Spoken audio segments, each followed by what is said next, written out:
Selamat pagi, Sobat Pas-Pas semuanya. Salam sejahtera untuk kita semua. Selamat datang di salah satu kegiatan yang paling ditunggu-tunggu nih dari Sobat Pas-Pas semuanya, yaitu sharing session. Nah, tema sharing session hari ini adalah mengenai pedoman SNI dalam penanganan pasca panen lada putih secara praktis dan juga aplikatif. Saya, Raihani, yang pada kesempatan kali ini akan memandu jalannya kegiatan sharing session ini 1 jam ke depan.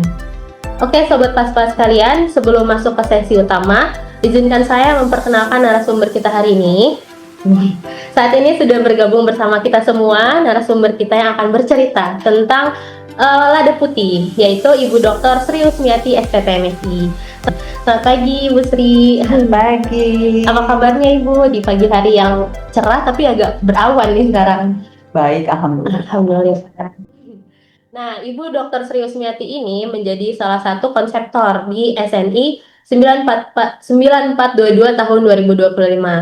Jadi tidak usah diragukan lagi pengetahuannya dalam penanganan lada putih ini. Ini tidak usah terlalu serius ya, Bapak Ibu, tapi kita di sini untuk sharing ngobrol-ngobrol ya. Sebenarnya saya bukan ahli lada, cuma nggak tahu kenapa ya saya diangkat jadi anggota konsep ya, tapi ya sudahlah karena memang kita di pasca panen kan yang penting bahwa kita semua harus bisa pasca panen pertanian. Betul. Ya kan, Segala komoditas. iya, segala komoditas walaupun itu kan SPT ya, sarjana iya, peternakan. Ibu Sri Usmiati ini kebetulan adalah ahli juga ya Bu di bidang peternakan. Jadi nggak apa-apa sih ya, karena kan peternakan itu kan ada misalnya semur ayam, semur daging itu kan pakai lada, gitu kan. Bumbunya ada ladanya. Belum lagi jamu-jamuan ada pakai lada hitam juga, gitu kan. Jadi nggak apa-apa, pokoknya yang penting pasca panen pertanian. Masih nyambung lah. Ya, baik. Baik Bapak Ibu sekalian, kita mulai. Saya sedikit untuk menyampaikan beberapa slide lah ya untuk menggiring ke arah nanti SNI 9422 tahun 2025 tentang pedoman penanganan pasca panen lada putih. Ya, kemudian berikutnya silakan Mas Ferdi. Bahwa kita tahu bahwa semua komoditas pertanian, baik itu pertanian tanaman maupun peternakan itu saat ini kan jumlahnya semakin meningkat, kemudian permintaan juga permintaan terhadap mutunya juga meningkat ya, sehingga ada fenomena, ada persaingan perdagangan tentunya ya gitu. Nah, tapi kita sekarang mutunya jumlahnya banyak, tetapi kita sekarang juga harus memperhatikan mutunya ya, karena kan wawasan masyarakatnya juga sekarang udah makin meningkat. Nah, tetapi di lain pihak di Indonesia ini sayangnya masih banyak ya mutunya itu masih banyak yang rendah gitu, sehingga ini merupakan sebuah tantangan kalau kita berhubungan dengan kita berbicara tentang ekspor ya. Nah, karena apa? Ya berarti kita harus bagaimana mengimprove mutu tersebut supaya terstandar secara dunia, karena kan kita bicara global ya, ekspor gitu. Maka perlu ada improve dari sisi teknologi tentunya gitu. Nah, untuk mencapai standar mutu yang yang bisa berdaya saing ya. Nah, salah satunya untuk bisa mencapai standar yang bagus tentu kita harus mengacu ke SNI tentunya ya. Kita di Indonesia juga ya Bu ya. Paling tidak kita harus ngikutin dulu SNI. Oke, kemudian nah, sebelum kita bicara tentang SNI-nya, kita juga harus tahu nih kenapa sih ada kita sekarang bicara tentang lada. Ya, Mas Ferdi, kenapa coba Mas Ferdi? Kenapa kita bicara lada? Kenapa tuh? Ada apa tuh dengan lada? Ya, oke Mas Ferdi, coba kita buka slide berikutnya. Next slide. Nah, ini kenapa dapat dengan lada putih? Nah, lada putih ini dari dulu ya sebagai salah satu komoditas rempah unggulan. Iya Bu. Ya, banyak orang-orang di produsen-produsen lada ini kaya raya loh. Oh. Bisa naik haji berkali-kali, bisa membangun rumah bagus gitu kan. Beberapa kali dulu saya ke penelitian waktu jadi peneliti ya Iya. di Kalimantan Timur itu, pokoknya udah orang-orang produsen lada putih itu udah kaya-kaya gitu. Tapi nggak tahu sekarang ya udah desain batu bara. Tapi kita nggak usah menyinggung tentang batu bara. Jadi merupakan komoditas rempah unggulan Indonesia. Sumber cuan tuh, lihat tuh gambar sumber cuan. Gitu. Kemudian, nah ini fenomena di Indonesia tuh mutunya tuh masih beragam. Nah, mutunya beragam ini selain karena memang varian dari ladanya juga berbeda, terus cara pengerjaannya beda-beda. Yang lebih banyak biasanya itu secara konvensional. Ya, Masih jadi tradisional ya Bu ya. maksudnya alat-alatnya juga sederhana. Dan kadang kalau orang selewat sih, ih kok kesannya kayak jorok gitu Oh ya, iya, gitu. seadanya gitu. Seadanya gitu kan. Belum lagi nanti pakai airnya, air sungai yang air udah mah sedikit gitu kan, terus untuk merendam bau kayak gitu-gitu. Nah makanya tadi saya sampaikan bahwa kualitasnya atau mutu lada Indonesia itu ya masih iya. gitu kan, jadi masih konvensional, banyaknya konvensional.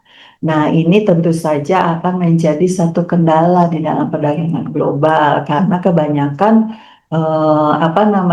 setiap negara mempersyaratkan produk lada ini gitu ya. Nah, ini oleh karena itu gimana nih, karena itu tadi prosesnya masih konvensional, tradisional, cenderung cenderung ya gitu ya, gitu bahasanya, mungkin bahasanya terlalu kasar kalau bilang jorok ya gitu, pokoknya Cenderung sederhana terlalu gitu ya, Bu. sederhana lah gitu, sehingga kita perlu ada standar penanganan pasca panennya. Nah, sebelum kita bicara tentang isi dari SNI 9422-nya, nah kita lihat dulu nih kenapa selain tadi latar belakangnya karena tadi untuk meningkatkan mutu dari produk lada putih, ternyata memang kita untuk penentuan kenapa kemudian dirumuskan SNI ini, jadi ada prosesnya. Silakan Mas Ferdi nih, mungkin Bapak dan Ibu juga pengen tahu nih, kenapa sih harus lada putih gitu, gimana Cak? Nah silakan Mas Ferdi nih, ada prosesnya nih. Nah ini, jadi nih proses SNI-nya seperti ini. Pertama adalah jadi adanya perencanaan ya, proses SNI ini. Ada perencanaan dalam hal ini PNPS ya. PNPS itu Program Nasional Perumusan Standar. Jadi perumusan, ada penetapannya, ada penerapan, kemudian pemberlakuan SNI-nya, ada pemeliharaan dan pengawasan. Nah, dimulai dari PNPS nih, Mbak Rere gitu kan, Mbak Rehan, Mbak Rehan, Mbak Rere, panggilan kesayangan. Jadi di sini tuh PNPS itu merupakan suatu program nasional ya, perumusan standar. Di sini oleh para pemangku kepentingan stakeholder. Nah, jadi di dalam PNPS itu terencana, terpadu dan sistematis ya. Tapi juga harus memperhatikan rencana dari pembangunan itu sendiri gitu. Nah, salah satunya karena kan ini lada putih termasuk yang termasuk sebagai komoditas perkebunan ya yang memang mendapatkan prioritas juga gitu ya, karena memang tadi sumber cuan ya. Cuan banyak, demand-nya tinggi ya Bu iya, ya. gitu. Nah, di dalam PNPS ini kan kita menyebar nih ya PNPS, orang-orangnya, para stakeholder ini menyebar. Nah, gimana caranya nih untuk menentukan ini? Maka dibuatlah FGD, suatu FGD kita. Jadi forum group discussion. Kita ingin tahu nih gimana masukannya para stakeholder itu terhadap gimana sih ya supaya lada putih kita itu bermutu baik dan berdaya saing secara global gitu kan. Oh, ternyata perlu ada suatu pedoman dari penanganannya, tidak hanya masalah produknya yang harus distandarkan, tetapi juga standar bagaimana proses penanganannya gitu. Tujuannya adalah untuk mencapai tadi standar dari produk supaya berdaya saing global. Jadi ini sesuatu hal yang perlu dibedakan ya mungkin untuk Bapak Ibu bahwa ini adalah suatu standar pedoman penanganan untuk bisa mendapatkan lada putih yang terstandar sesuai SNI 4 tahun. Nah, sekarang udah tahun 2025, kemarin sudah ada yang baru. Itu dari dulu itu nomor SNI 004 tahun 2013 kalau nggak salah. Jadi diperbaharui.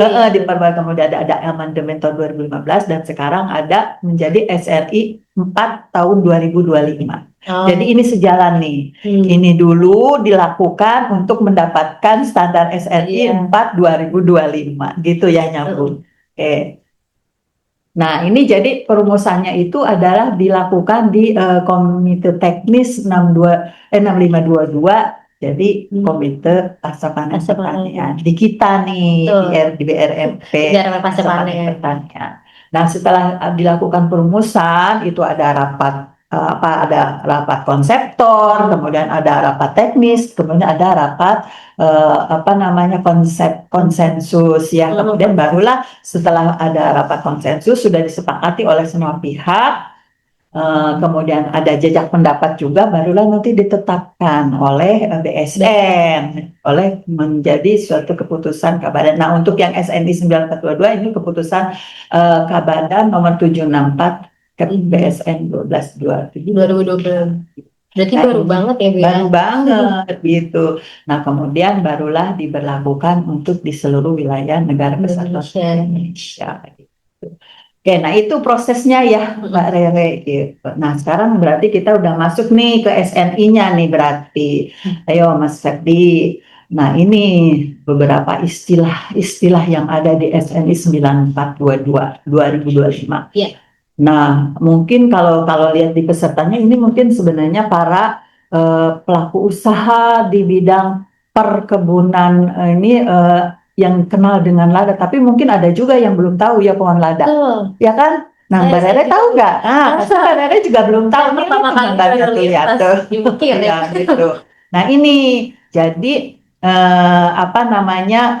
pohon lada itu ada dua macam, ada yang merambat, ada yang pohon perdu. Nah, itu seperti di gambar yang di atas itu merambat sehingga harus ada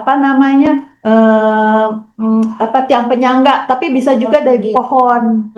Jadi nanti dia merambat gitu kan. Jadi ditanam dekat pohon lain. Iya, pohon lain, terus nanti dia akan merambat di pohon itu. Nah, mungkin persyaratan pohonnya ini juga mungkin adalah pohon-pohon yang kayu, jangan betul. Pohon yang letoy. Kalau nggak ikut jadi harus yang kayu gitu. Kemudian yang perdu, ada yang perdu. Nah, ini ya. Jadi pohonnya seperti ini. Nah, itu adalah buahnya tuh, Mbak Rere. Itu kelihatan kan ada. Sebelah kiri yang sebelah kiri atas itu. Bapak-bapak ya itu kayaknya lagi proses panen ya itu. Jadi ada yang hijau dan ada yang kuning, orange dan merah. Nah itu yang sebelah kiri bawah adalah biji lada kupas ini. Jadi kalau udah dikupas seperti itu, tapi belum dikeringkan nih, namanya biji lada kupas. Nah, kalau yang di tengah ini yang sudah dikeringkan. Nah, yang sebelahnya lagi adalah lada enteng nih, Mbak Rere, karena pada satu proses itu pasti akan dihasilkan lada enteng. Jadi lada yang ringan karena kan namanya satu buah rangkaian kayak gitu biasanya ada yang sudah tua, ada yang masih muda. Nah, karena lada enteng ini biasanya itu karena ladanya itu yang masih muda kayak gitu ya. Jadi pasti itu akan. Tapi kan dengan pengetahuan para petani lada itu mereka sudah tahu kalau misalnya masih belum cukup umur sih belum dipanen. Biasanya kalau udah panen itu kalau udah ada merah-merahnya yang sudah ada tandanya. Berarti kalau yang masih hijau itu masih mentah istilahnya gitu ya, Bu? Itu ada peruntukan untuk lada yang lain. Karena kita juga akan sebagai pengetahuan Mbak Rere, kita itu ada lada hijau, ya, ada lada hijau kering, ada lada hijau in brine. Saya baru tahu. Itu mahal. Pas di Zoom juga baru tahu nih informasi. Terus nanti ada lagi panen berikutnya menjadi lada hitam. Jadi lada hitam itu memang apa ya, kayak Jadi proses selanjutnya proses gitu. selanjutnya dengan umur panen berikutnya ya. Jadi kalau tadi lada hijau itu umur panennya cuma tiga bulanan, ya bijinya gitu. Makanya bijinya juga kecil sih gitu. Terus nanti berikutnya di umur panen di sekitar 5 bulanan kayak gitu menjadi lada hitam 6 bulan, 5 bulan, 6 bulan itu prosesnya itu. Kemudian untuk yang ada lebih tua lagi yang udah ada menunjukkan ada warna merah atau orange itu barulah diproses menjadi lada putih. Jadi lada putih adalah lada yang lebih tua umurnya. Oh gitu, malah yang lebih tua ya, yang lada putih gitu. Karena memang butirannya juga akan gede-gede. Oh iya, Gitu, iya. Iya sih, kalau dilihat lada hitam agak lebih kecil ya. Iya, karena memang prosesnya bukan tidak dikupas kalau lada hitam. Oh, jadi Ya, langsung sama jadi kulit langsung. luarnya. Nah ini kemudian Mas Ferdi selanjutnya ini kita bicara tentang istilah-istilah. Nah ini tahapannya nih ya tahapan yang di dalam SNI 9422 nih. Jadi ada proses pemanenan ya di dalam SNI itu ada pemanenannya yang seperti apa. Nah itu seperti gambarnya. Jadi harus ada untuk lada putih itu menunjukkan pada saat si rangkaian buah itu ya itu sudah ada yang berwarna orange dan merah gitu ya pokoknya sudah menunjukkan itu. Nah kemudian berikutnya setelah panen itu ada tahap perontokan. Nah perontokan ini hanya dilakukan untuk yang perkebunan-perkebunan lada besar karena kapasitasnya besar karena merontokkannya pakai mesin. Oh gitu. Iya, jadi Kalau manual tidak bisa ya? Eh, kalau kapasitasnya perkebunan besar, kalau pakai manual capek ya. Iya, agak Capek lama. gitu, iya. Makanya diterapkanlah dengan menggunakan mesin perontok gitu ya. Kalau untuk yang perkebunan-perkebunan lada yang besar. Nah, setelah dilakukan itu, nah jadi perontokan ini bisa saja kalau yang untuk petani yang skalanya tidak besar ya, itu dari pemanenan langsung ke proses perendaman. Nah, Oh, jadi ya, tidak perlu perlu perontokan. Jadi dia langsung aja tuh sama apa namanya ranting-rantingnya masukkan aja ke satu karung biasanya. Kemudian lalu proses perendaman. Nah, perendaman yang dianjurkan adalah menggunakan ada juga gini, kalau yang konvensional ada yang di sungai ya, ada yang sungainya mengalir. Bagus sih kalau yang mengalir ya gitu. Tapi kalau ada juga yang kayak air genangan kayak gitu terus nah itu yang kadang menjadi masalah ya kalau airnya tidak mengalir itu yang akan menjadi pengaruh terhadap kualitas atau mutu lada putih nantinya gitu. Nah, yang dianjurkan adalah perendaman menggunakan bak-bak perendam. Oh. Airnya kan bersih tuh ya, bersih gitu kan, bisa pakai air sumur lah gitu, air tanah gitu. Nah, kemudian eh, setelah proses perendaman ini, kemudian ada proses pengupasan. Nah, untuk proses pengupasan juga di dalam SNI ini ada dua macam. Ada pengupasan secara mekanis dengan menggunakan alat nih, dengan menggunakan alat tuh kan kelihatan di gambarnya. Ada juga dengan pengupasan manual. Nah, pengupasan manual gini. Jadi nanti perendaman itu biasanya itu adalah selama 3 mingguan lah. Ya, 3 mingguan itu udah ini.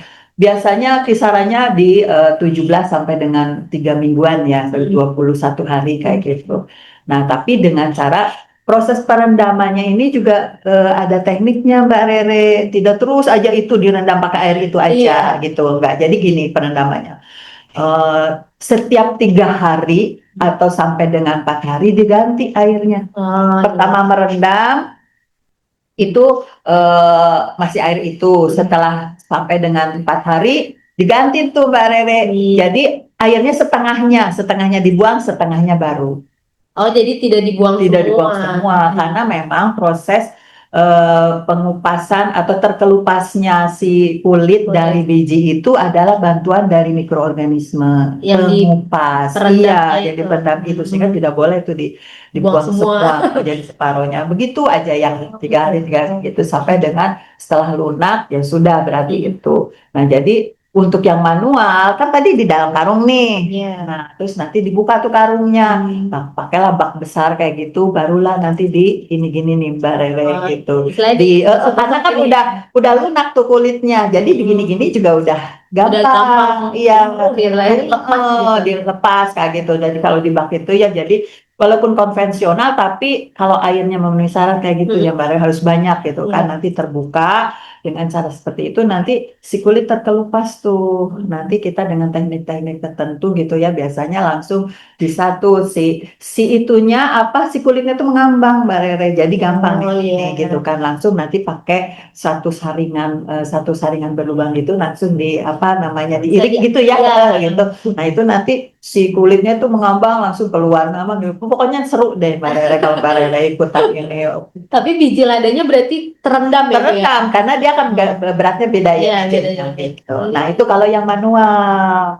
Nah kalau Pakai mesin. yang pakai mesin itu nanti di atasnya apa si penyangga pertamanya ya, Hmm. wadahnya itu ada aliran air. Oh, jadi memang harus pakai air mengalir Harus ya, Bu? selalu, Hmm. karena itu nanti untuk memisahkannya antara biji dengan si Kulitnya. kulit. Hmm. Jadi nanti airnya terus aja, nanti langsung tuh di mesin itu satu keluar biji, satu keluar Oh iya, jadi kulit, langsung kepisah gitu kalau ya. pisah gitu. Lebih Kalau praktis pakai sih, lebih Bu ya. praktis gitu. Tapi ya itu biasanya sih untuk kapasitas-kapasitas yang perkebunan besar Oh biasanya. iya. Nah, kemudian setelah proses apa tadi pengupasan, kemudian ada pencucian dan penirisan sebelum dikeringkan. Nah, di pengeringan ini ada dua macam juga nih Mbak Rere. Ada yang menggunakan matahari, sinar matahari langsung, ada yang juga menggunakan rumah kayak greenhouse ya Kayak gitu. greenhouse. Jadi itu seperti di gambar itu Hmm. ada kan pengeringan dengan apa namanya dengan ini, dan dengan istilah sinar matahari, dan ada dengan greenhouse-nya. Kemudian setelah kering nih dengan kadar air, nah lada sekarang sudah bicara produknya nih Mbak Rere. Nah kadar airnya harus sudah di 12%. Hmm. Harus 12% atau kalau Iya, kurang dari 12% tidak apa-apa? nggak apa-apa sih, Oh, tapi biasanya ada awe ya, ada oh iya, air iya yang betul-betul. tertahan. Jadi biasanya itu kayak tepung terigu berapa? Mm-mm. 11 ya, Sepertinya. 10 11. Nah, Mm-mm. ini karena kan namanya juga komoditas pertanian, Komoditas pasti ada awenya. Kita tetap bicara ada. tetap ada air yang terjerat di dalam sel yang Betul. tidak bisa keluar, Mm-mm. ya kan? Jadi alamnya seperti Hmm. itu. Jadi di 12% itu udah bagus tuh ya, 12. Jadi kisarannya sih biasanya ada 12 sampai 15. Nah, kalau 15 biasanya pembeli itu akan mengeringkan lagi gitu kan. Oh. Nah, kemudian lakukanlah sortasi itu. Setelah itu dikeringkan, disortasi. Nah, itu mesinnya seperti itu. Jadi nanti apa lada entengnya terpisah tuh Mbak Rere. Lada enteng terpisah dengan lada yang Yang tadi biji benar ya biji. gitu. Setelah itu barulah dilakukan pengemasan. Nah, untuk pengemasan ini, karena ini tadi habis dikeringkan, tolong supaya tidak terkena jamur, harus nunggu lada itu Benar-benar kering. ini ya apa ya, jelas kering lah, tapi harus benar-benar tidak dalam kondisi panas. Oh, didinginkan Iya, dahulu. jadi tetap harus masuk ke karung-karung Mm-mm. kemasan itu tuh harus sudah lada yang sudah dinginnya tuh sudah istilahnya udah mencapai suhu Suhu ruang. normalnya Suhu normal. gitu. Seperti itu ini tahapannya ya gitu. Berikutnya Mas Ferdina, ini tadi tahapan untuk membuat tadi ya proses SNI dari 9422. Nah, ini kita bicara SNI-nya. Nah, untuk yang ini apa namanya? Jadi di dalam SNI ini kan jelas ada prakarya, pedoman penanganan pasca panen lada putih ini ya. Sebenarnya ini adalah untuk apa namanya? Untuk coba dari baca yang ini coba. SNI. Jadi, nah ada yang bawah tuh yang 1 sampai 5 tuh Mbak. Oh, dengan Jadi tujuan. ya tujuannya itu tuh ya SNI ini dibentuk. Jadi tujuannya adalah menghasilkan produk yang berkualitas baik. Nah ditambah ini untuk mencapai standar SNI 4 2025. Ya tujuannya ini. Kemudian menekan kehilangan hasil losisnya karena tadi prosesnya tadi sudah sesuai urutan seperti itu dan sudah sesuai sama persyaratannya, pasti kan losisnya juga akan rendah. Betul. terutama yang tadi pemanenan tuh supaya tidak banyak lada enteng ya Betul. gitu. Betul. Tapi lada enteng bukan tidak berguna loh ya. Nanti kita bicara kalau ada pertanyaan. Betul. Kalau ada Kemudian pertanyaan nanti baru dibahas. nanti dibahas. Kemudian meningkatkan efisiensi penanganannya gitu. Hmm. Jadi lebih efisien lah gitu. Hmm. Kemudian tadi ya jadi karena mutunya bagus jadi meningkatkan daya saingnya.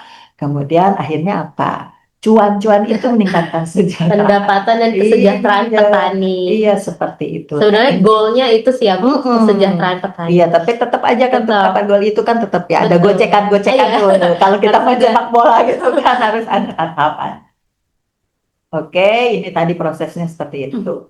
Kemudian itu tadi di Prakata ini ada jelas. Nah, berikutnya nih Mas Ferdi di dalam SNI ini nah banyak. Jadi ruang lingkupnya ini nih, coba Mbak Ferdi dibesarin lagi. Maklum lah ya, Ibu matanya udah ini. Nggak apa. Jadi ini adalah standar untuk menetapkan persyaratan penanganan pasca panen lada putih untuk keperluan konsumsi dan industri pangan, ya. Jadi untuk keperluan industri dan konsumsi. Nah ini tadi, nah persyaratan pemanenan ini tuh ada di dalam SN ini ada. Nanti mungkin kalau saya baca satu-satu lama banget kali ya, nggak cukup ya Mbak Rere. Jadi pokoknya tadi ada pemanenan, ada perontokan, ada perendaman, ada pengupasan, kemudian ada ya itu tadi pengupasan manual ini, kemudian berikutnya Mas Ferdi. Kemudian ada apa namanya sudah pas ada pencucian dan penirisan, kemudian ada pengeringan, ada sortasi dan kemudian ada apa namanya pengemasan ya. Jadi istilahnya tadi sudah saya sebutkan. Nah ini nanti teknis-teknisnya ada di SNI. Ada di SNI. Gitu. Apakah bisa diakses nih sama Kayaknya untuk Bapak Ibu yang ada di sini saya punya. Oh. Apakah mau membeli? Kalau mau membeli ke BSN. Iya. Ya. Karena kalau di website Ada. BSN-nya dia kayak beli ya, Bu ya. Nah ini mah untuk bonus kali ya yang hadir di sharing Iya, session sini spesial. boleh lah. Nanti menghubungi aja BRMP Iya. Pasca Panen ya Nanti Mbak Rere. boleh. Nanti bisa lah Hubungi dikasih. admin yang ada di poster aja kali ya. Seperti itu nanti dikasih lah gratisannya. Boleh, siap. Gitu ya. Jadi gratisnya tidak hanya sertifikatnya ya, tapi juga Dokumennya. dokumen supaya tahu standarnya pasca panen pasca panen lada putih ini sudah ada. Jadi udah langsung tuh kepean untuk proses penanganan lada putih untuk mencapai produk lada putih sesuai SNI 4 2025 gitu.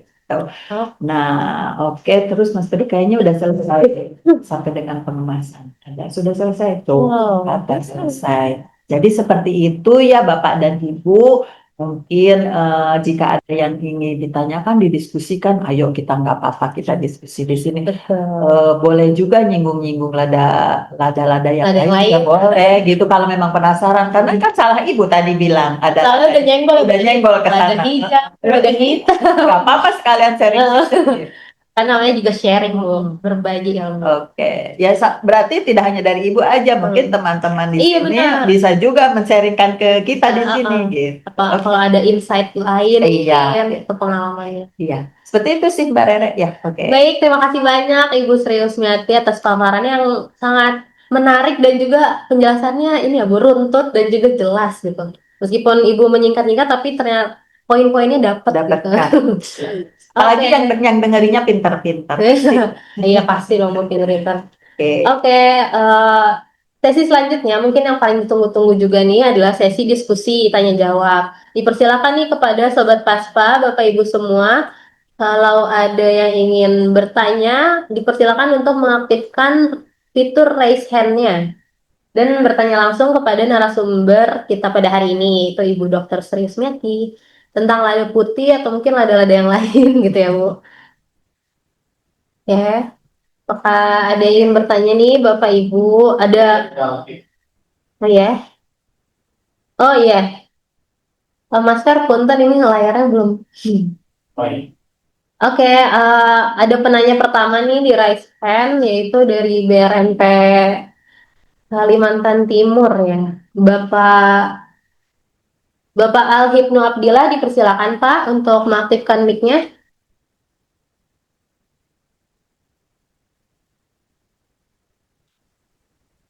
Halo, Halo, ya, masuk Pak. apakah benar? Kedengeran Pak. Ya, izin. Halo, Assalamualaikum Ibu narasumber dan Ibu moderator, dan juga Ya, rekan-rekan semua. Saya izin ya, nggak pakai baju dinas kan di lahan kebun percobaan. iya, tidak Sambil. apa-apa. Ya, ini Ibu Sri Lestari, Bu ya, Ya, narasumber. Saya izin, Bu. Tadi saya mendengar pemaparan awal, Ibu pernah meneliti di Kaltim ya, mengenai lada ya. iya. Nah, saya mau tanya, Bu. Memang di sentra lada itu kan ada beberapa yang kayak temen juga kan orang tuanya kan petani lada. Tapi saya di luar konten mengenai pasca panen, Bu ya. Tapi sharing aja, Bu. Kita saling sharing, minta masukannya aja. Jadi di daerah, beberapa daerah itu, termasuk teman saya itu sekarang dari lada, Bu, berpindah ke sawit. Nah, ya, kelapa sawit, apalagi harga sawit itu kan gila-gilaan. Mungkin bisa lah sharing kenapa. Dan juga kemudian bagaimana untuk meyakinkan teman-teman yang mungkin ada sawit ataupun usaha lain mau untuk di usaha lada tadi Bu. Yang penting kan pertama prospeknya. Kira-kira apa yang bisa jadikan ini loh ada, ini loh yang kira-kira jadi potensial. Barangkali demikian Bu ya. Iya. Ya, izin terima kasih Bu. Assalamualaikum. Waalaikumsalam. Apakah Ibu Iya. menangkap pertanyaan Ibu? Iya. Ya, boleh langsung dijawab aja. Tadi Bapak siapa ya? Pak Al-Hibnu Pak Alibnu ya. dari BRP Kaltim. Iya. Kita pernah ketemu nggak ya Pak? Saya dulu tahun 2007 2008 tuh Pak bolak-balik ke Kaltim. Kayaknya Oh, nggak pernah temannya ketemu. Pak Jun berarti. Saya Belum kan? saya Belum ya. 2022 Bu. PNS-nya 2022. Mungkin senior saya Oh, yang dari Roh kalau yang ada di sini iya, ketemu Ibu.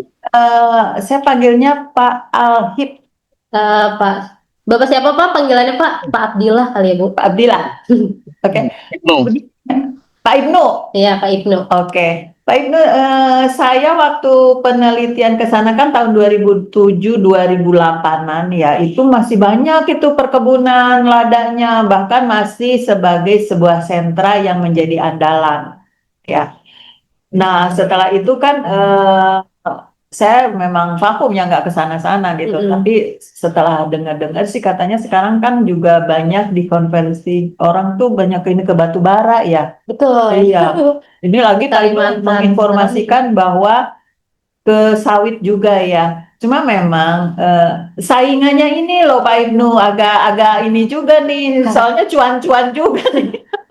Dua-duanya Batu sama-sama. bara juga kan kalau batu bara kemudian ini mungkin kalau ini untuk meyakinkan sih ya karena kan memang kita pernah lada itu menjadi sebuah apa penghasilan ya devisa negara yang besar ya.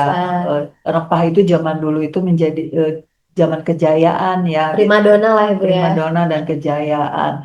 Jadi ya sebenarnya tadi dengan meningkatkan mutu mutu produknya lada putih itu sehingga bisa berdaya saing secara global, maka kan harganya tentu akan naik kan gitu, berdaya saing. Berdaya Dan saing. banyak juga permintaan lada terhadap lada Indonesia gitu. Sehingga dengan diharapkan dengan meningkatnya mutu, meningkatkan daya saingnya, kemudian meningkatkan harga jualnya. Nah, ini yang kemudian bisa menjadikan sebuah sumber penghasilan yang berdaya saing juga di antara dengan sawit atau dengan batu bara gitu. Jadi jadi intinya memang untuk meningkatkan mutunya ini dulu karena kemungkinan sih ya kelihatannya ini kan ketika banyak lada yang kemudian tertolak pada saat diekspor, kemudian harganya apalagi gitu tertolak ya dengan harganya, kemudian harga penerimaan juga menjadi rendah, kemudian para petani menjadi ngapain sih gitu kan, Iya. ngapain sih toh harganya juga rendah gitu, karena kebanyakan lada-lada yang mutunya rendah itu setahu saya sepanjang pengetahuan saya itu memang kemudian para industri yang menerima lada dari petani itu akan memproses ulang. Oh, iya. Jadi Mm-mm. nggak langsung dipakai tapi Iya, karena kalau yang diolah secara konvensional mutunya itu rendahnya itu karena tadi bau ya, kemudian warnanya kurang putih. Oh, Nah, ini penyebab utamanya adalah di proses perendaman. Airnya yang biasanya kurang. Kalau airnya kurang itu biasanya kan kemudian menjadi bau. Jadi gitu mungkin Pak Ibnu ya. Jadi eh, di salah satunya adalah dengan mensosialisasikan SNI pedoman penanganan pasca panen ini kepada petani lada sehingga diharapkan kualitas atau mutu lada putih yang dihasilkan menjadi lebih baik dan bisa ketika diterima oleh industrinya juga harganya naik gitu. naik. Salah satu sarannya sih ini sih ya Pak Ibnu, kalau masalah kebijakan itu sudah ranahnya Iya. Pemda, ranahnya pemerintah. Kita sebagai orang teknis ya paling itu yang kita bisa sarankan Pak Ibnu. Jadi disarankan kepada para petani lada untuk bisa menerapkan SNI mengenai pedoman penanganan pasca panen lada putih ini gitu. Gitu sih Pak Ibnu kalau saran saya ya gitu. Oke, Seperti baik itu. Pak Ibnu. Mungkin secukupnya sudah bisa menjawab ya atas pertanyaannya tadi dan juga saran-sarannya yang dikasih sama Ibu narasumber. Oke, selanjutnya udah kita masuk ke yang raise hand dulu Mas Ferdi. Ada yang raise hand lagi yaitu dari BRMP Gorontalo Ibu Rosdiana, dipersilakan diaktifkan mic-nya.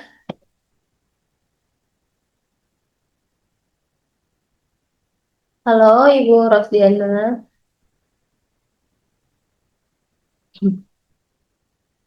Belum ada suaranya nih Bu. Mungkin ini Iya sudah. Apakah suara saya terdengar? Sudah Ibu. Ya, maaf, ternyata settingan dari ininya. Oh. Makasih Bu atas kesempatannya. Sebenarnya kami di Gorontalo juga saat ini bukan salah satu sentra lada ya, hanya saya mengingat pengalaman dulu waktu saya sebelum di Gorontalo. Eh, Tadi saya sempat menyimak bahwa untuk pengupasan itu melalui perendaman Bu, sebelumnya perendaman Bu ya yang dilakukan selama beberapa hari. Nah, seingat saya dulu ini hanya membandingkan ya. Seingat saya dulu melihat dari perlakuan orang tua saya untuk pengupasan itu dengan dilakukan di apa namanya direbus Bu ya. Kemudian kadang waktu juga hanya disiram air panas. Nah, pertanyaan saya eh, dibandingkan dengan penyiraman air panas atau perebusan dengan metode perendaman tadi yang dilakukan beberapa hari itu, apakah kira-kira ada nanti hasil yang akan membedakan keduanya selain waktu proses yang lebih singkat mungkin yang penggunaan air panas. Kemudian yang kedua terkait dengan kualitas yang dihasilkan dengan metode perendaman yang berbeda. Demikian saja Ibu. Terima kasih. Baik, terima kasih Ibu Rosdiana, dipersilakan Iya. pada Gusti. Baik, Bu Rosdiana. Nah, ini berarti pengupasan dengan cara perebusan ya. Ini sebenarnya metode ini maksudnya ada yang mengerjakan tapi tidak banyak sebenarnya. Nah, kalau dari sisi kita lihatnya dari sisi kualitas dulu ya, Mbak Rere. Kalau dari sisi kualitas itu kan air panas ya, air panas. Nah, sementara lada itu adalah satu produk yang kaya akan atsiri.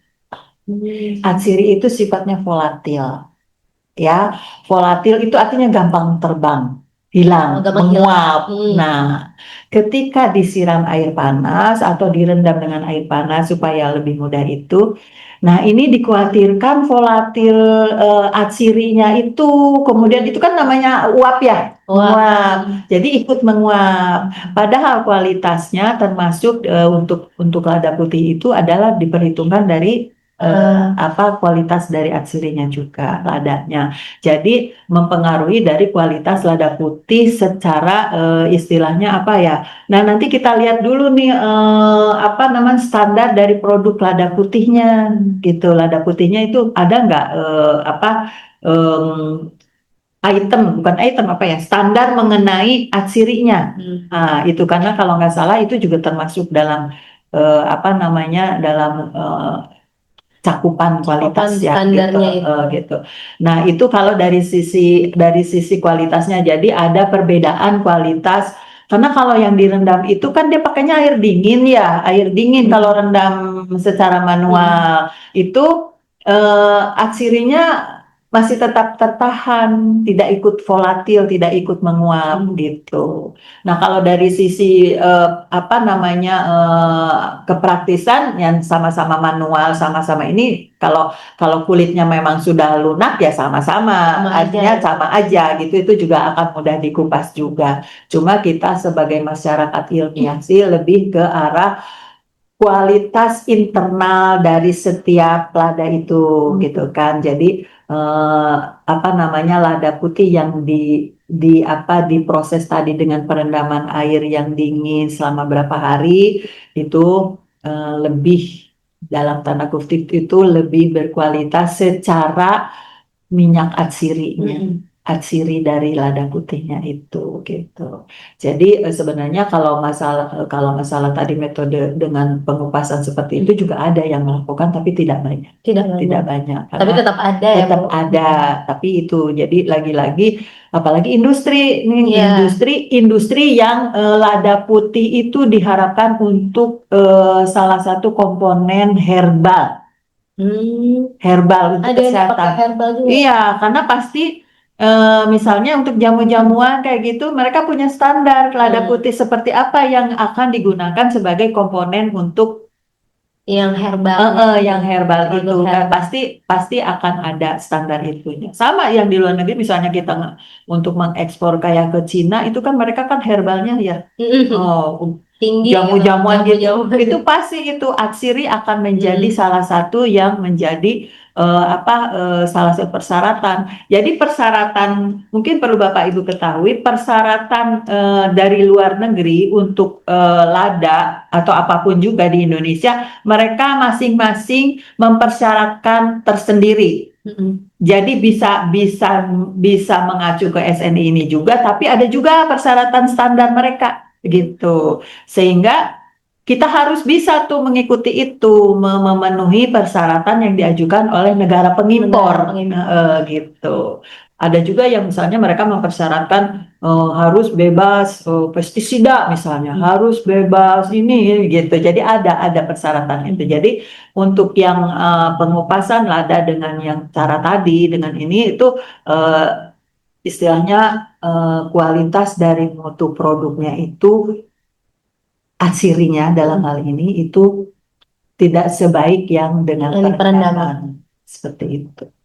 Baik, terima kasih mungkin Ibu. Bu Rosdiana, mungkin. Ibu, mohon izin.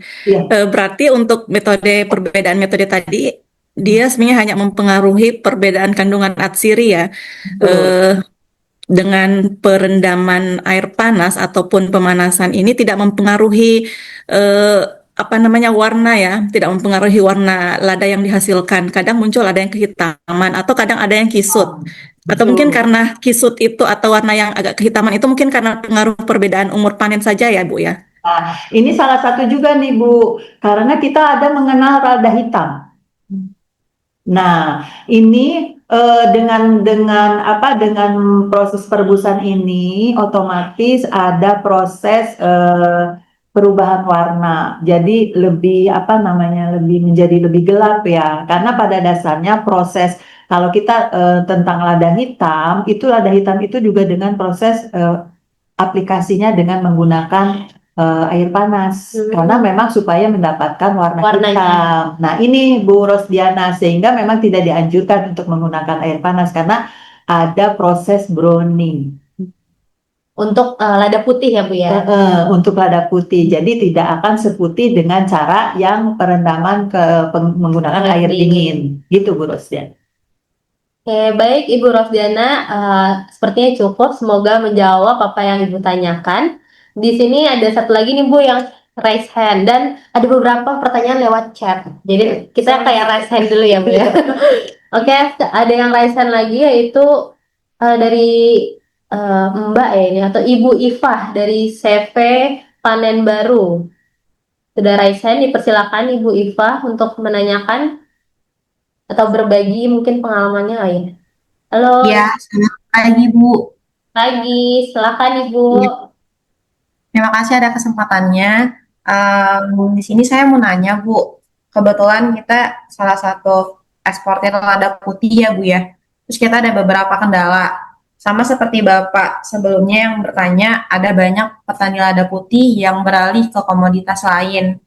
Itu setelah kita survei, ternyata kebanyakan alasannya itu karena proses pasca panen lada putih yang sangat panjang.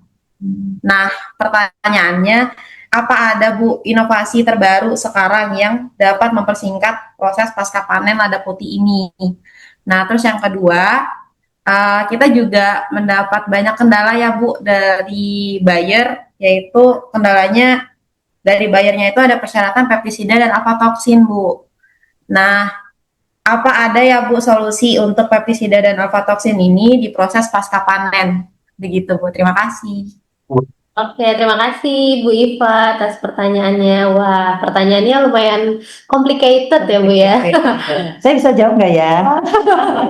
Dicoba dulu Bu. Silakan Oke, Ibu. baik, terima kasih Mbak dari Iva dari Mbak Iva dari CV ya. Panen Baru. Ya, Mbak Iva. Jadi sebenarnya betul ya, banyak yang mengeluhkan itu petani itu kan sebenarnya kan mereka pengennya dapat uangnya cepat ya. Betul. Nah kalau prosesnya panjang kan juga lama dapat uangnya gitu. Nah ini salah satu dulu ketika BRMP menjadi saat Badan Litbang Pertanian ini adalah salah satu yang memang kita juga concern nih, concern. Jadi dulu ada, saya termasuk salah satu penelitinya juga, melakukan sebuah penelitian yang dimana memperpendek masa perendaman. Oh iya. Jadi kan perendaman secara normalnya bisa tadi ya sampai dengan 3 minggu, 21 hari. Karena memang Betul, lumayan lama sekali ya. lama ya, 3 minggu gitu loh. Padahal ingin uangnya seminggu dapat. Iya, betul. Jadi kita dulu mengupayakan untuk melibatkan mikroorganisme pengupas. Yang memang fungsinya untuk melunakkan si Kulit. kulit gampang. itu iya. Nah, itu dulu saya sudah bisa sampai 14 hari sebenarnya. Jadi kita gunakan dari kelompok Bacillus, Mbak Rere, dari kelompok Bacillus. Jadi kita pada saat perendaman kita gunakan isolat tuh. Bukan isolat. Jadi apa namanya? Jadi kayak starter ya, kadang modelnya starter gitu, kita kayak bikin yogurt gitu, Jadi misalnya berapa kilo, berapa airnya, kemudian kita introduksikan biakan dari Bacillus itu. Nah, jadi Bacillus itulah salah satunya yang akan membantu mempercepat proses pelunakan sehingga bisa dikupas dalam waktu yang lebih singkat.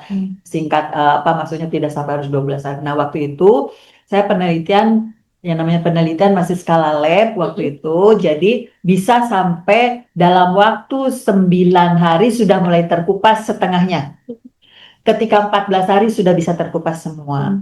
Cuma memang kendalanya adalah ketika harus memperbanyak dari si starter ini yang memang harusnya ada perusahaan yang bergerak di bidang pembiakan itu. Jadi produksi starternya. Jadi kita peneliti kan tidak boleh tuh berusaha memperbanyak itu. Jadi harus ditangkap oleh pihak swasta harusnya. Harus pakai stakeholder lain. Iya, karena kita kan lembaga penelitian waktu itu tugasnya hanya meneliti, menghasilkan ini. Nah, harusnya teknologi ini untuk pengembang biakan dari starter adalah ditangkap oleh pelaku usaha Lokasi, lain, iya. industri gitu. Sayangnya memang waktu itu belum Belum ada. ada yang bisa ini. Jadi akhirnya penelitian kita itu jadi ya sudah sampai situ.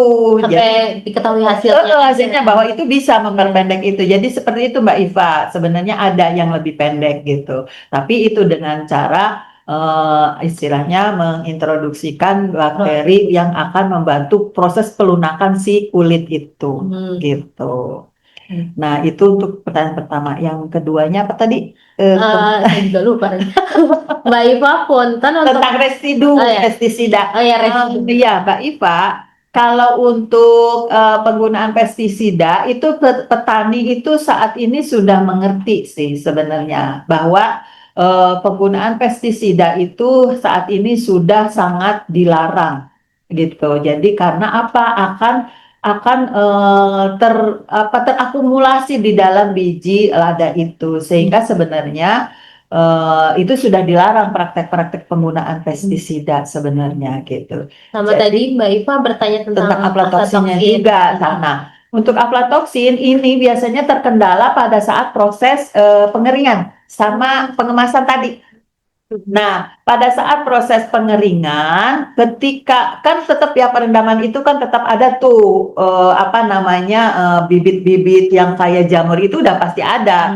Makanya pengeringan harus sempurna, harus sampai dengan kadar air yang ditentukan tadi 12%. Jadi walau misalnya dengan sinar matahari, sebenarnya pengeringan yang paling bagus itu dengan sinar matahari langsung karena benar-benar terik. Jadi malah terik. matahari yang lebih optimal ya Bu ya. Optimal sebenarnya kalau matahari terik. Kalau di Kalimantan itu dulu Ibu sampai 40 derajat gitu, sampai orang itu pada pakai bedak bengkuang.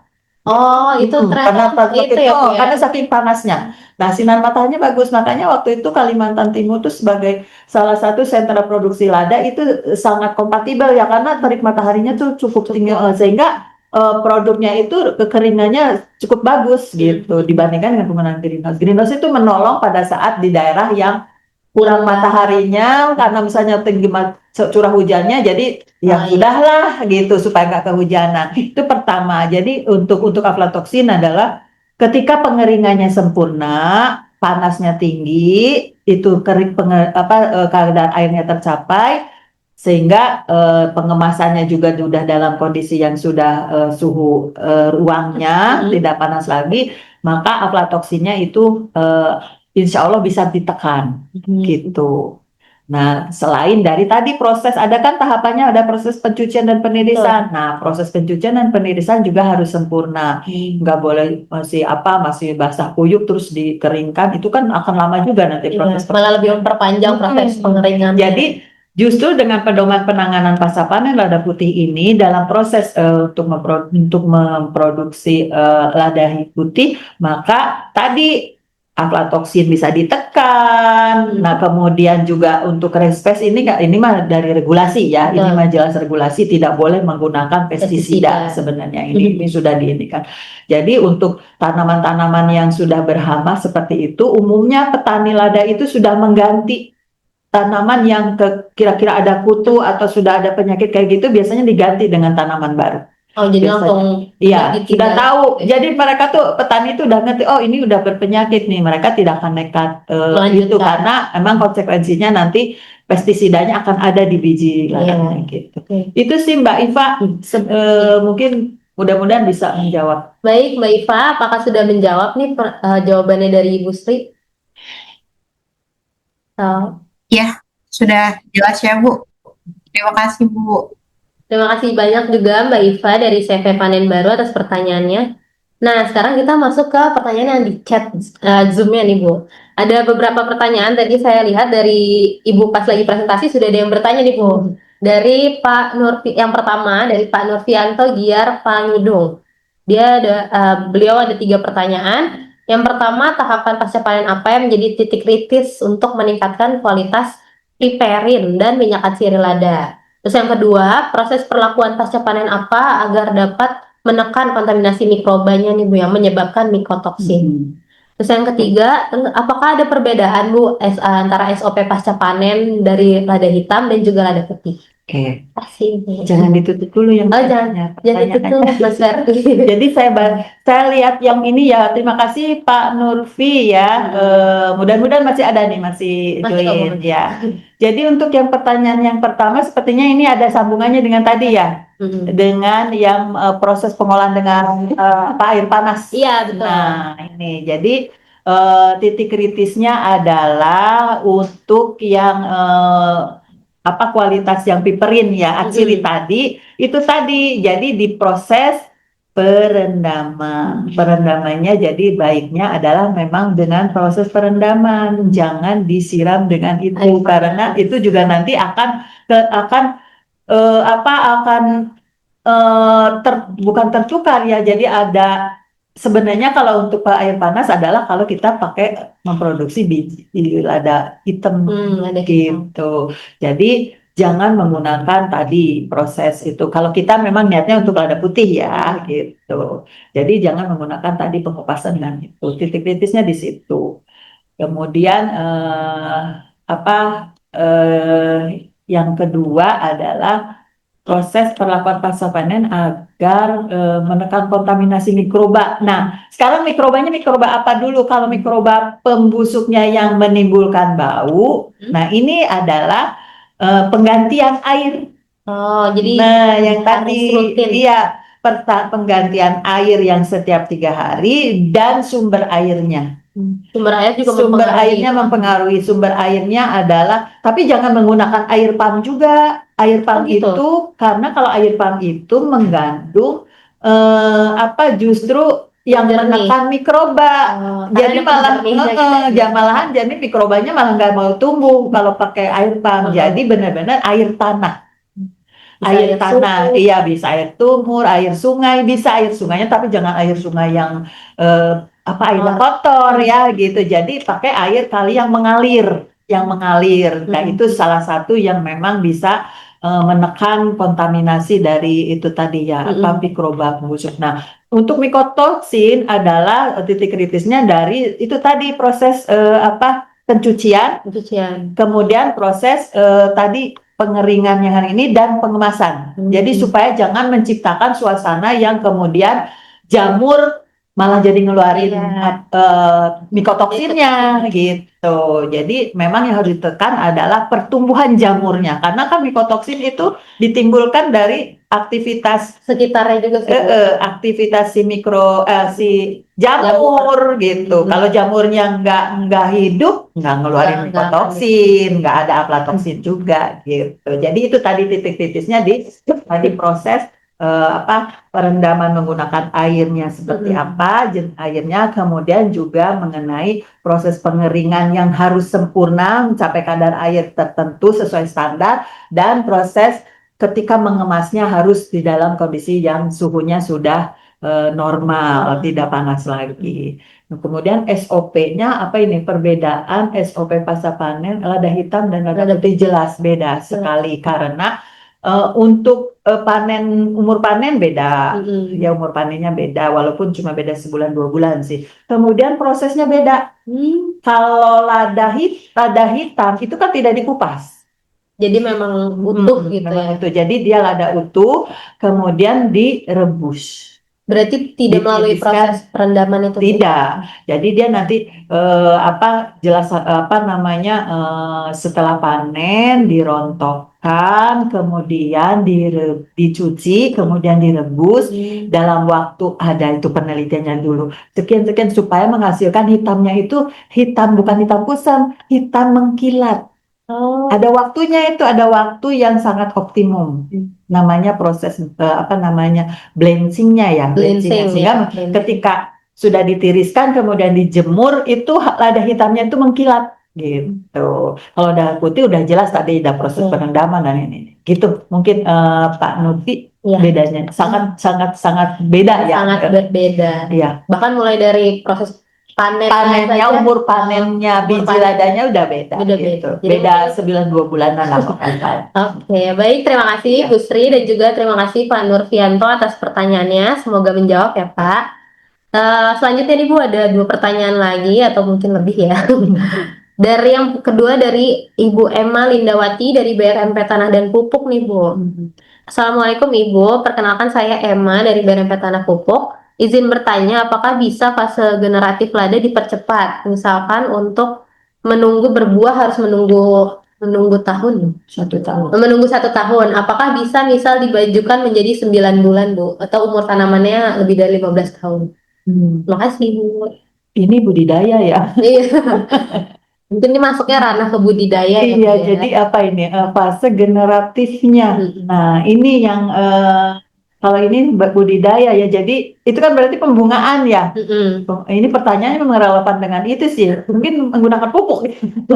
Mungkin bisa dipercepat dengan Iya. penambahan pupuk yang optimum Ini gitu ya. sebenarnya saya bukan ranah kita ya di Bukan ranah masa fase panen, karena panen. ini mempercepat fase generatif ini karena ini hubungannya dengan pembungaan ya kemungkinan sih ya mungkin kan tetap aja ya bahwa tanaman lada itu berbunga karena memang ada morfologi ya, kalau nggak salah morfologi masing-masing tanaman mulai berbunga dari umur sekian hingga sekian gitu ya. Nah, untuk mempercepat masa generasi ini yang ini bukan ranah kita di pasca panen. Jadi istilahnya saya tidak memahami inilah gitu ya.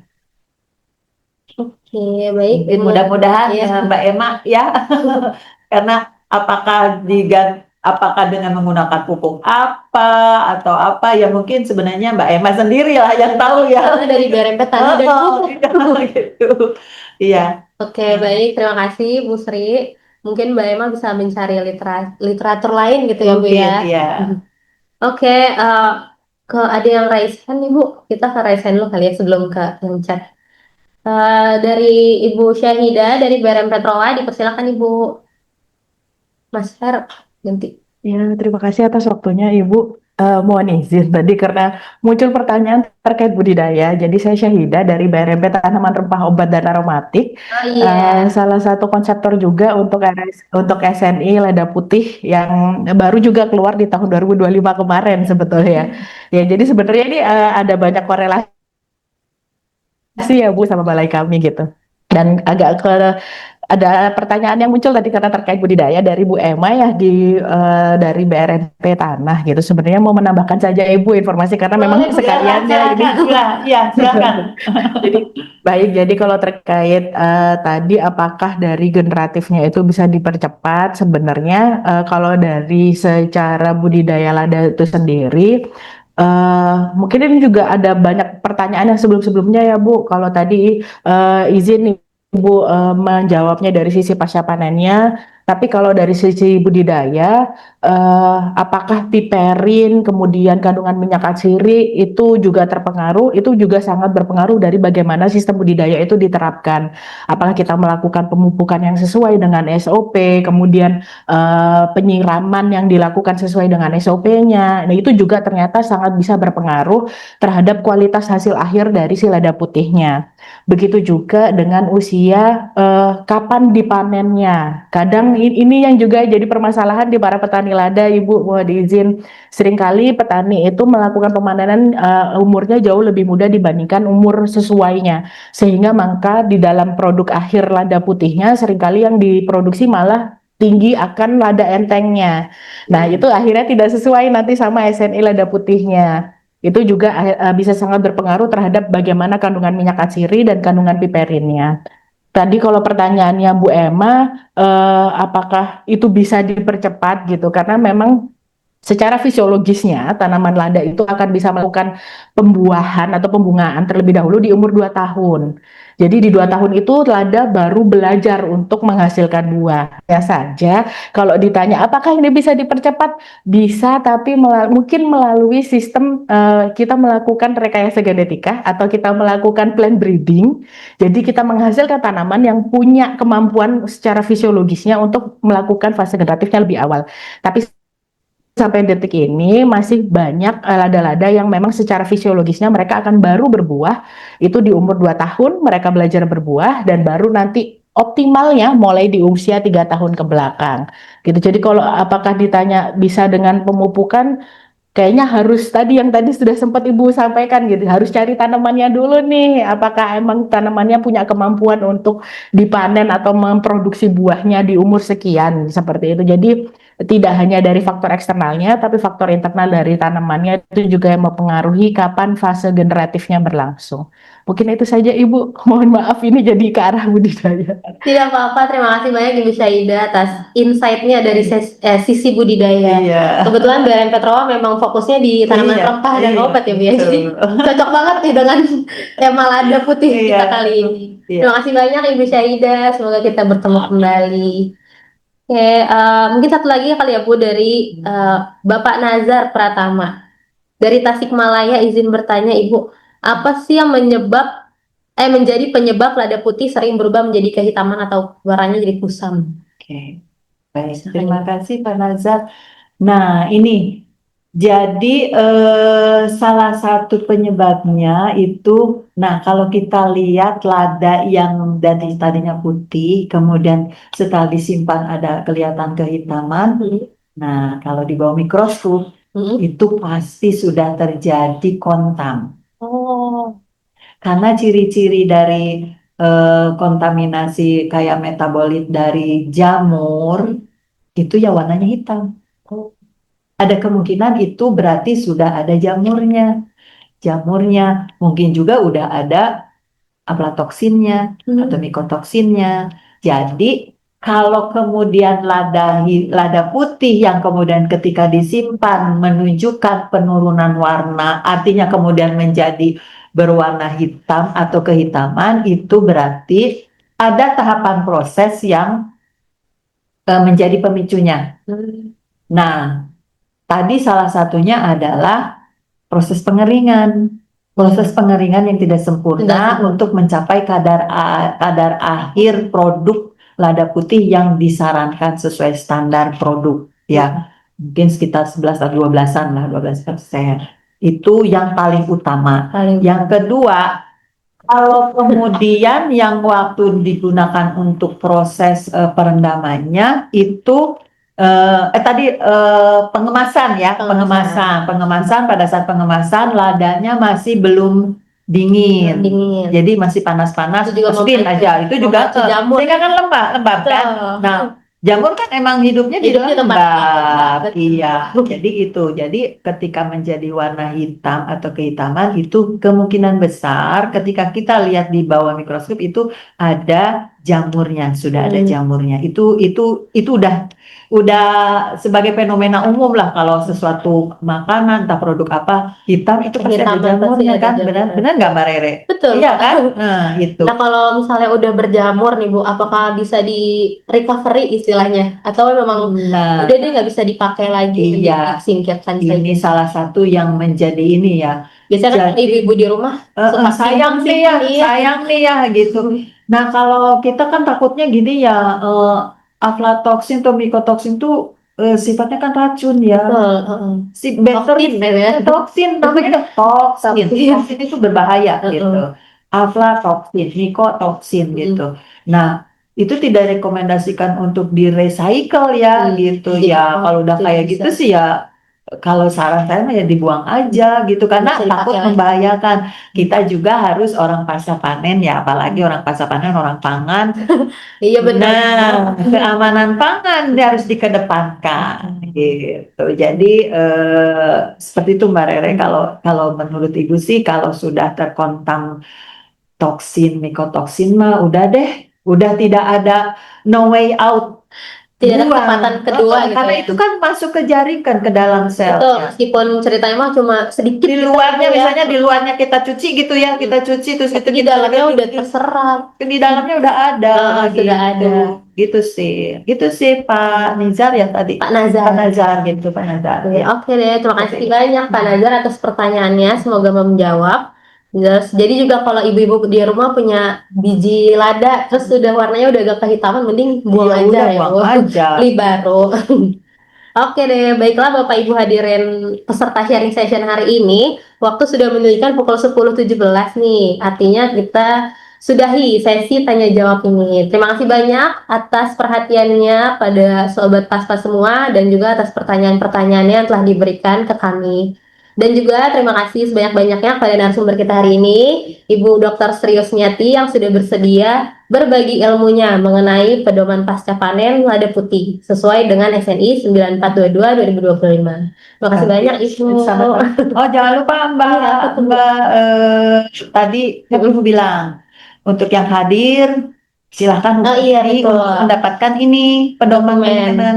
gitu. Jadi nanti Bapak Ibu semua yang ingin dokumen PDF-nya ya, Bu, ya, PDF terkait SNI 9422 2025 bisa menghubungi admin yang tertera di infografisnya yang ada di sosial media kami atau Bapak Ibu misalnya menemukan informasi terkait sharing session ini di mana, di situ ada nomor adminnya, bisa dihubungi saja, nanti di admin kami bantukan untuk mengirimkan PDF-nya. Baik, alhamdulillah sharing session hari ini juga telah sampai pada akhirnya. Kami selaku panitia yang bertugas memohon maaf apabila ada kekurangan dan kesalahan, baik yang disengaja maupun tidak, selama penyelenggaraan sharing session hari ini.